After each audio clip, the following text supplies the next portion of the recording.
Hi friends, welcome to my channel KKG study. आप लोग इस वीडियो में देखने वाले क्लास 10 का 80 वीवीआई सब्जेक्टिव क्वेश्चन यानी कि लघुत्तरीय प्रश्न उत्तर, यह साइंस का होगा यानी कि विज्ञान का। इसका पार्ट 1 होगा। चलिए वीडियो को शुरू करते हैं। उससे पहले आप नए हो चैनल को सब्सक्राइब कर लीजिए, बेल आइकन दबा लीजिए। चलिए वीडियो को शुरू करते हैं। जी हाँ, याद कर लीजिए केकेजी क्लासेस गूगल ओपन करना है और केकेजी क्लासेस सर्च करना है। सर्च करते ही कुछ इस प्रकार से इंटरफेस आएगा। इसको ओपन करना है। ओपन करने के बाद कुछ इस प्रकार से इंटरफेस आएगा। इसमें 12th 10th question bank model set यहाँ पे आकर पढ़ सकते हैं और अच्छे मार्क्स उठा सकते हैं। यह भी बात ध्यान दीजिए कि जो भी क्वेश्चन बगल में किस साल कौन एग्जाम में पूछा गया है आपको यहाँ जरूर लिख देंगे, क्योंकि आप इससे पता चले कि आपका मतलब कितना इंपॉर्टेंट क्वेश्चन कैसे है। ठीक ना। तो यहाँ पे देखिए फर्स्ट में क्वेश्चन का विद्युत धारा क्या है, इसका SI मात्रक लिखे। देखिए विद्युत धारा क्या होता है, SI मात्रक लिखे। बहुत प्यार से समझाएंगे। इतना आपको लिखा हुआ है लेकिन आपको कहाँ कितना लिखना है आपको सब समझाएंगे। देखिए 2011, 2015, 2019 में क्वेश्चन बिहार बोर्ड के मैट्रिक एग्जाम में पूछा गया है, यानी कि बहुत ही इंपॉर्टेंट क्वेश्चन है। क्योंकि देखिए 11 में पूछा था, 15 में पूछा, 19 में पूछा था, हो सकता है आपके एग्जाम में पूछ दे।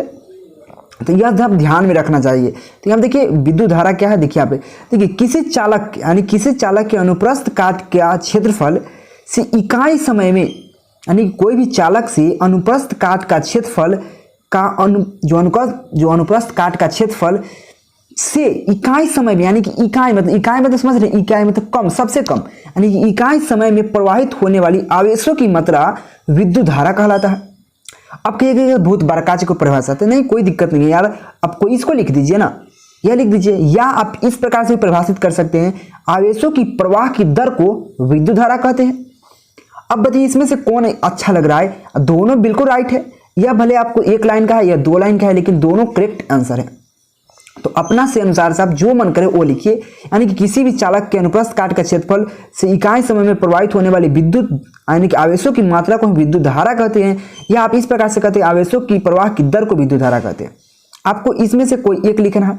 और इसमें पूछ रहा है SI मात्रक। तो SI मात्रक क्या होता है, यहाँ पे SI मात्रक क्या होता है, एम्पियर होता है। विद्युत धारा का SI मात्रक एम्पियर, इसको A द्वारा सूचित किया जाता है। अब थोड़ा सा आपका जानकारी के लिए आपको बता दें कि यह एक अदिश राशि, ऐसा क्वेश्चन में नहीं कहा गया है, लेकिन आपको यह देखिए जब पढ़ा रहे हैं तो आपको थोड़ा सा ज्यादा जानकारी दे देंगे तो कोई गलत थोड़ी ना हो जाएगा। तो यह एक अदिश राशि है, विद्युत धारा एक अदिश राशि है। अगर इसका फॉर्मूला की बात करें तो विद्युत धारा को I द्वारा सूचित किया जाता है। आवेशों की मात्रा का Q हो तो T समय हो जाएगा, Q/T हो जाएगा, इसका फॉर्मूला हो जाता है, यानी कि I = Q/T इसका फॉर्मूला होता है विद्युत धारा का। ठीक है ना। लेकिन आपको क्वेश्चन सिर्फ पूछा गया विद्युत धारा क्या है, SI मात्रक लिखे। ठीक, यह 2011, 2015, 2019 में क्वेश्चन पूछा गया है। प्लीज आप लोग चैनल को जरूर सब्सक्राइब कीजिएगा, क्योंकि आपको इसी प्रकार से वीडियो हर चैप्टर का 10th क्लास के ऑल सब्जेक्ट का हम क्लियर कर देंगे, टेंशन मत लीजिए आप। यहाँ पे सेकंड नंबर क्वेश्चन क्या है, प्रकाश का परावर्तन क्या है, इसके नियमों को लिखे। देखिए कभी कभी क्वेश्चन देखिए 2015, 2016, 2018, 2019 में क्वेश्चन पूछा गया है। देखिए कभी कभी आपको क्वेश्चन इस प्रकार से मिलेगा कि प्रकाश के अपवर्तन के 2 नियमों के लिखे।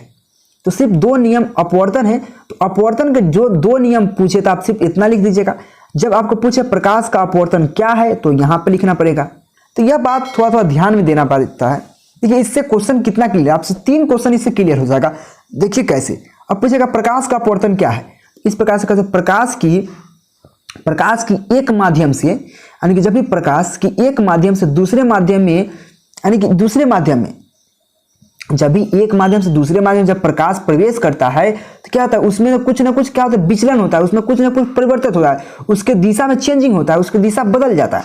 जैसे कि सपोज आपको समझाने का प्रयास करें, जब ये कोई ये अपवर्तक होता है, जब इससे प्रकाश आया तो कुछ ना कुछ इधर जाएगा ना तो इधर आएगा, बात ये यानी कुछ ना कुछ चेंजिंग होगा। वही कहता है प्रकाश की एक माध्यम से दूसरे माध्यम में जाने पर उसकी दिशा में होने वाली परिवर्तन की घटना को ही प्रकाश का अपवर्तन कहते हैं। यानी कि जो भी उसमें परिवर्तन होगा, जो उसमें चेंजिंग होगा, अलग होगा, उसी को क्या प्रकाश का अपवर्तन कहा जाता है। तो आपको प्रकाश का अपवर्तन पूछे तो इतना लिख के छोड़ देते, कोई दिक्कत नहीं है। अब यहाँ पे उसके नियम को भी लिखना है। प्रकाश के अपवर्तन के कितने नियम है, 2 नियम है। तो 2 नियम है प्रकाश का अपवर्तन के नियम। तो यहाँ लिखिए प्रथम नियम क्या है, प्रथम नियम क्या है, आपतित किरण, अपवर्तित किरण तथा आपतन बिंदु पर डाला गया जो लंब होता है तीनों एक ही तल में होता है।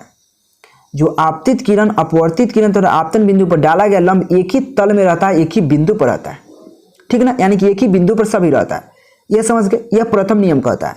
द्वितीय नियम क्या कहता है, द्वितीय नियम के जो प्रकाश का अपवर्तन के द्वितीय नियम है उसको स्नेल के नियम भी कहा जाता है। जैसे यहाँ पे हाईलाइट किया हुआ है, देखिए पीला रंग से हाईलाइट कर दिए हुए हैं कि अपवर्तन। यह पे ध्यान रखिए, पहले बहुत इंपॉर्टेंट बात कि यह पीडीएफ आपको कहाँ मिलेगा, टेलीग्राम पे, जहाँ पे मेरा एक और चैनल है केकेजी क्लासेस, सर्च कीजिएगा केकेजी क्लासेस, केकेजी स्टडी नहीं केकेजी क्लासेस, वहाँ पे यह पीडीएफ मिल जाएगा, ठीक ना। तो इसको स्नेल के नियम भी कहा जाता है। तो प्रकाश के किसी खास रंग के लिए, मतलब किसी खास रंग के लिए आपतन कोण की ज्या और अपवर्तन यानी कि आपतन कोण और परावर्तन कोण की ज्या, यहां पे समझिएगा, आपतन कोण की ज्या और परावर्तन कोण की ज्या एक निश्चित अनुपात होता है, का एक निश्चित अनुपात होता है जिसे अपवर्तनांक कहते हैं।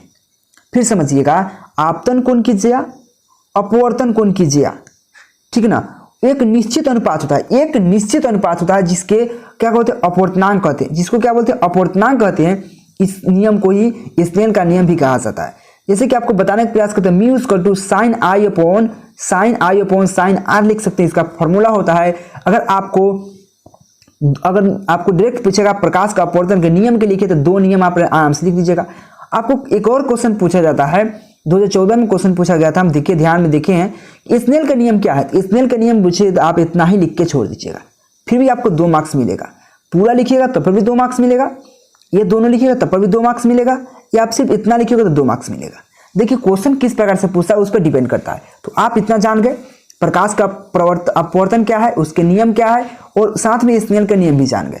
यह क्वेश्चन 15, 16 और 18, 19 में क्वेश्चन पूछा गया बिहार बोर्ड के मैट्रिक एग्जाम में, यानी कि BSCB में, ठीक ना।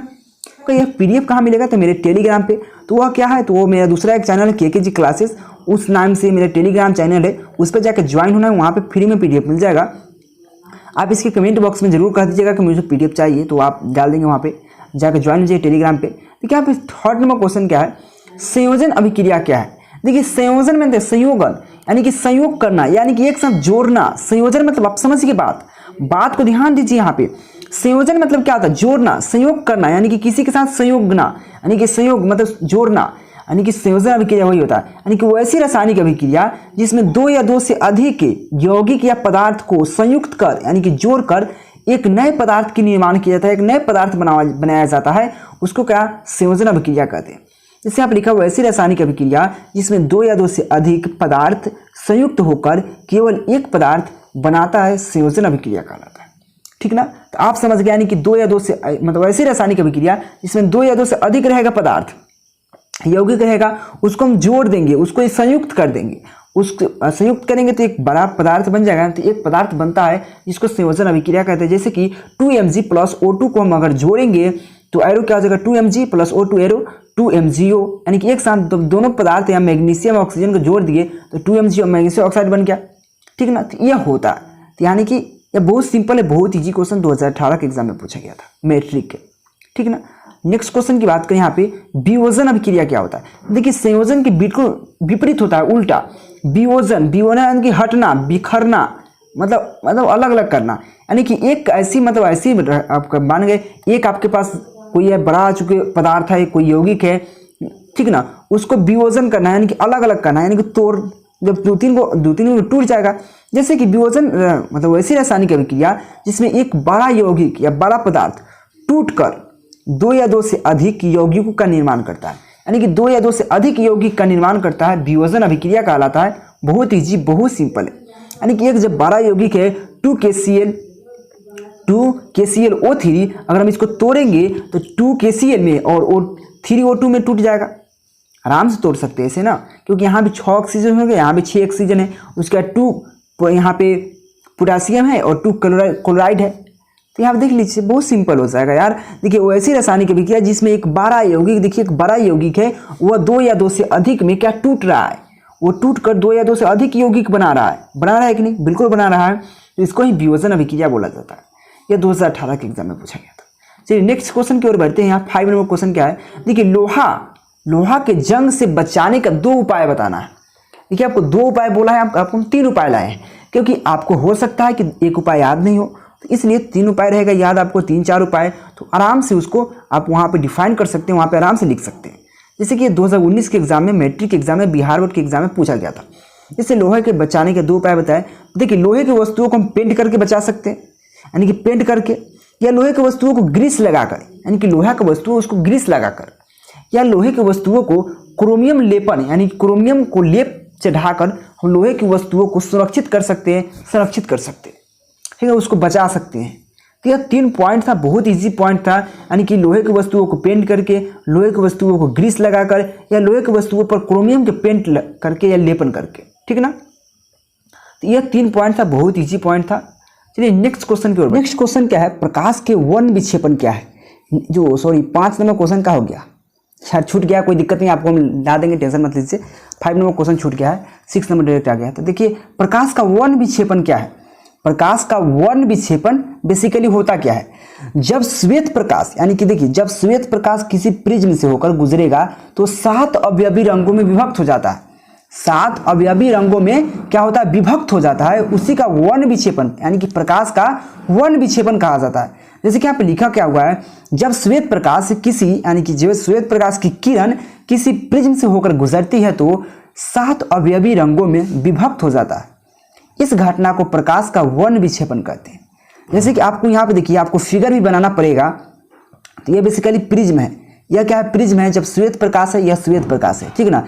यह क्या हो रहा है, जब इससे गुजर रहा है तो ये देखिए 7 अवयवी रंगों में विभक्त हो जा रहा है। बेजानी पिनाला, बैजानी पिनाला, बैगनी, अब देखिए बैजानी पिनाला, बैजानी पिनाला, पिनाला, इस प्रकार से याद कर सकते हैं।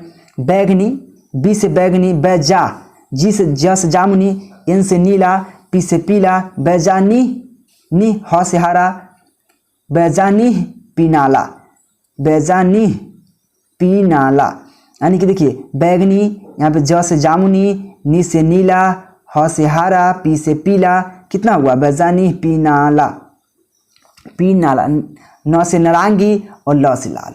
इस प्रकार याद कर सकते हैं, बैजानी पिनाला। आप लिख लीजिए, आराम से आप लिख सकते हैं।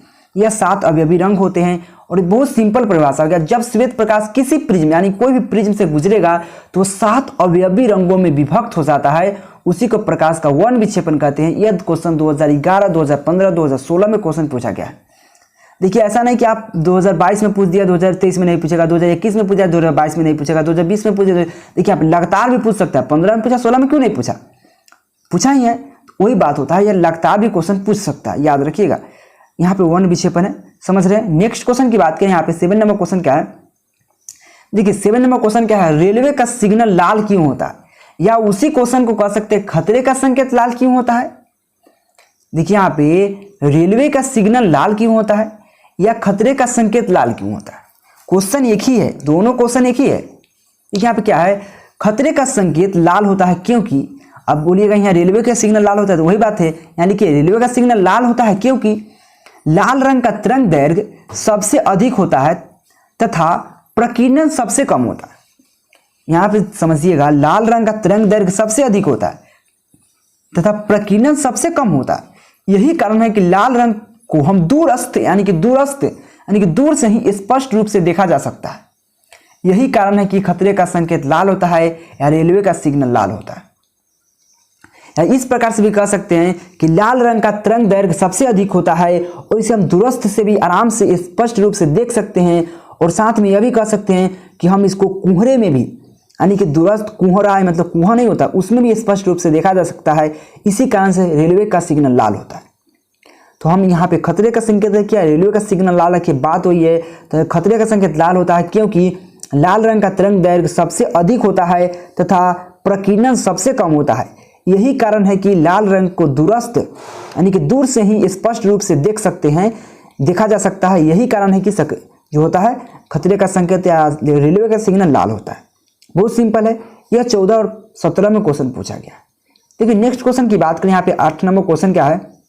देखिए 8 नंबर का, सूर्योदय एवं सूर्यास्त के समय सूर्य रक्ताभ या लाल क्यों दिखाई, रक्ताभ मतलब वही होता है लाल होता है, रक्ताभ क्यों दिखाई पड़ता है। देखिए सूर्योदय एवं सूर्यास्त के समय सूर्य होता है रक्ताभ या क्यों दिखाई पड़ता है। देखिए आपको बताते हैं, यह क्वेश्चन 2018 2019 में लगातार में पूछा है क्वेश्चन, और यह प्रथम पाली सेकंड पाली दोनों में पूछ देता है एग्जाम में, ठीक है ना। देखिए यहाँ पे क्या है, जो यहाँ पे हाईलाइट किया हुआ पीला रंग से, वह बेसिकली उतना ही आपको याद करना है। ये जो काला काला है यह तो देखिए क्वेश्चन ही है। देखिए क्वेश्चन क्या है, अब लिखिएगा, सूर्य एवं सूर्यास्त के समय सूर्य लाल दिखाई देता है। यहाँ लिखा है सूर्य सूर्यास्त के समय सूर्य रक्ताभ या लाल दिखाई देता है। यहाँ तक लिख दिए, बात हुई है, क्वेश्चन है लिख दिए ना। क्योंकि लाल रंग का प्रकीर्णन नीले रंग से कम होता है। बात सही है, जब लाल रंग गाढ़ा रंग होता है मतलब उसको प्रकीर्णन नहीं कर सकते, प्रकीर्णन कम होता है नीले रंग से, यानी कि नीला रंग का प्रकीर्णन सबसे ज्यादा होता है, इसी कारण से आसमान भी नीला दिखाई देता है, ठीक है ना। तो क्योंकि लाल रंग का प्रकीर्णन नीले रंग से कम होता है और लाल रंग का तरंग दैर्घ्य नीले रंग से ज्यादा होता है। अभी बात सही है कि सबसे ज्यादा तरंग दैर्घ्य लाल रंग का होता है, सबसे कम क्या नीला रंग का होता है, और सबसे ज्यादा प्रकीर्णन नीला रंग का होता है, सबसे ज्यादा बैगनी का होता है, उसका तो भुलाइए जाता है, और सबसे ज्यादा जो कम होता है जो लाल रंग का होता है, क्या यहाँ पे प्रकीर्णन, ठीक ना। तो वही कहता है कि लाल रंग का जो प्रकीर्णन है वो नीले रंग से कम होता है और लाल रंग का तरंग दैर्घ्य नीले रंग से ज्यादा होता है। यही कारण है कि नीले रंग ऊपर ही फैल जाता है और लाल रंग हमारी आंखों तक पहुंच पाता है। क्या होता है, लाल रंग आसानी से हमारी आंखों तक पहुंच पाता है, जबकि नीला रंग और रंग ऊपर ही प्रकीर्णित होकर फैल जाता है, क्योंकि लाल रंग का प्रकीर्णन सबसे कम होता है, तरंग दैर्घ्य सबसे ज्यादा होता है। तो तरंग दैर्घ्य के कारण हमारी आंखों तक पहुंच जाता है और प्रकीर्णन के कारण ऊपर फैलता ही नहीं है ज्यादा दूर तक। अगर देखिए आप थोड़ा सा आपको समझाने का प्रयास करें, आप क्या थोड़ा सा बाल्टी में एक गिलास पानी ले लीजिए, ठीक ना, उसमें एक बूंद को रंग के डालिए, उसमें बुझाएगा रंग है क्या, नहीं। अगर उसमें एक पूरे रंग डाल दीजिए तो बुझावे नहीं करेगा ये पार से ऊपर। वही बात होता है, जब लाल रंग ऊपर बहुत कम दूर में फैलेगा तो क्या होगा, उतना ही कलर में उतना ही टेम्परेचर है। जब कम दूर में फैलेगा तो डार्क दिखाई देगा, उसी बात को ज्यादा दूर में फैल जाएगा तो कम दिखाई देगा। उसी प्रकार से जो और रंग होता है वो ज्यादा दूर में फैल जाता है, प्रकीर्णित हो जाता है, बहुत दूर दूर तो फैल जाता है, इसलिए वह नहीं पहुंच पाता है हमारे आंखों तक, लेकिन लाल रंग आसानी से पहुंच पाता है। लेकिन जब मेरी बातों को ध्यान सुने होइएगा तो अपना से आराम से लिख सकते हैं, ठीक ना। तो ये 2018-19 में क्वेश्चन पूछा गया। चलिए नेक्स्ट क्वेश्चन की ओर बढ़ते हैं। यहाँ पे 11 नंबर क्वेश्चन क्या है मेरे पास, सॉरी यहाँ 9 नंबर क्वेश्चन क्या है, वन संरक्षण हेतु आवश्यक कदम क्या है। देखिए वन जो होता है, जंगल होता है, उसके संरक्षण के लिए हम क्या आवश्यक कदम उठा सकते हैं, उसको कैसे बचा सकते हैं। देखिए तो उसको बचाने के लिए ऐसा नहीं कि आप पेड़ पौधे जो है तो वो निश्चित रूप में कटे जा रहे हैं, एकदम कटा जा रहा है, लोग से काट ही रहे हैं, ठेकेदार ने उसको काट के जियान कर दिया हुआ है। तो आप देखिए उसको सुरक्षा के लिए कार्य कर सकते हैं, निश्चित रूप से, यानी कि निश्चित रूप से प्रति वर्ष वृक्षारोपण करना, यानी कि निश्चित रूप से हर साल 10, 12, 15, 20 जितना मन करे उतना आप निश्चित रूप से प्रति वर्ष वृक्षारोपण करना, यानी कि पेड़ को रोपना।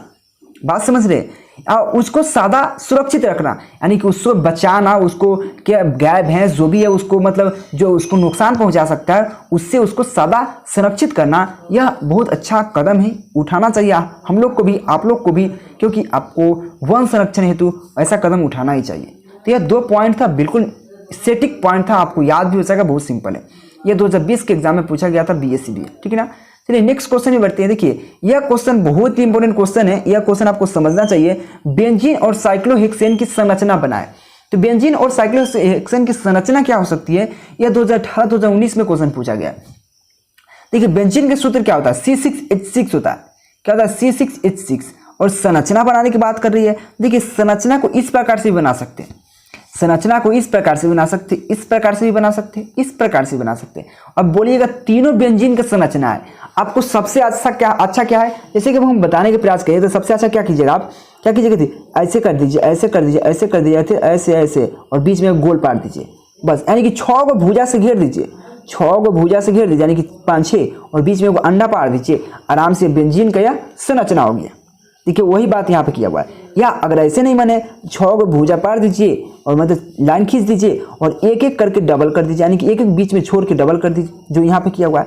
या अगर वही से मन नहीं भरता है तो यहाँ पे 6 को कार्बन ले लीजिए, 6 को कार्बन ले लीजिए, जैसे यहाँ पे 3 6 हो गया, और यहाँ पे लाइए, सबको जोड़ दीजिए और एक एक छोड़ के डबल बॉन्ड कर दीजिए। जैसे यहाँ पे इसको डबल बॉन्ड किए थे, इसको डबल बॉन्ड, इसको छोड़ के इसको डबल बॉन्ड, और एक एक हाइड्रोजन लगा दीजिए, क्योंकि 4 जो कार्बन की संयोजकता होती है वो 4 होती है बेसिकली, ठीक है ना। तो यह हो जाता है। यहाँ पर समझिए बहुत सिंपल है, बहुत ईजी है।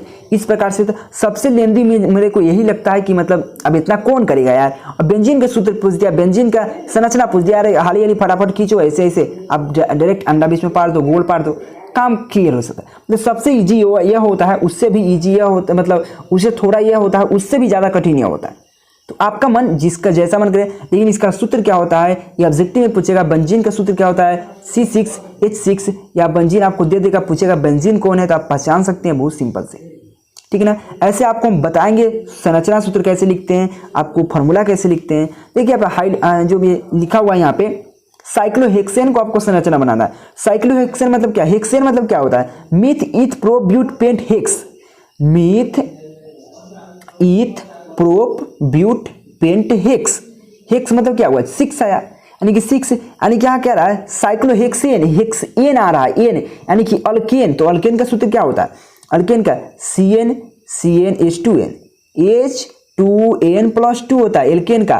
तो अब 6 आ रहा है क्योंकि हेक्सेन का रहा है, तो C धर दीजिए यहाँ पे, 6 धर दीजिए और H धर दीजिए यहाँ पे 2 गुने क्या हो जाएगा यहाँ पे 6 और +2 और जो अब कर दीजिए तो C6 हो जाएगा और यहाँ पे क्या हो जाएगा 6 दूनी 12 2 14, यानी कि यहाँ पे H14 हो जाएगा।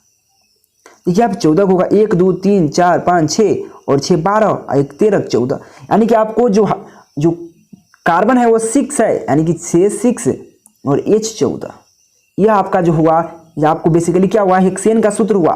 हेक्सेन का यह सिर्फ क्या हुआ, सूत्र हुआ। अब इसका संरचना बनाना है, तो देखिए यहाँ पे संरचना किस प्रकार से बना सकते हैं, यानी कि आप आराम से जितना कार्बन है उतना कार्बन आराम से यहाँ पर लिख दीजिए फटाक से।